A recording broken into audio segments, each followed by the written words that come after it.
Thank you, Lord. Basbasan mo po ang lingkod na si Teresa at naman. Ingatan mo po siya at palasin, naman, Panginoon Diyos. Sa pagkakitan ng Holy Oil nito ay maibsan siya at guminawa ang kanya katawan dahil nasa kanyang paa.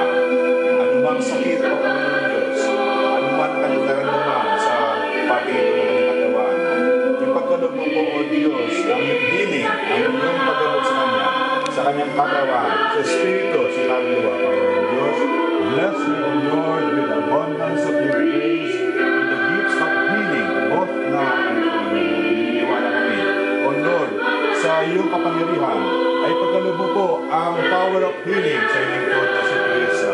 Ang ginilman sa lahat na nag-alaga sa kanya, ipagkaloob mo po, Panginoon Diyos, ang kapangyarihan ng Espiritu Santo, O Lord, upang sa ganon ay gumaling siya at lumakas sa kanyang mahinang katawan. Sa magitan ni Kristo, naming Panginoon. Again, by the power of the Holy Spirit, we anoint you with His holy oil. In the name of the Father, and the Son, and the Holy Spirit.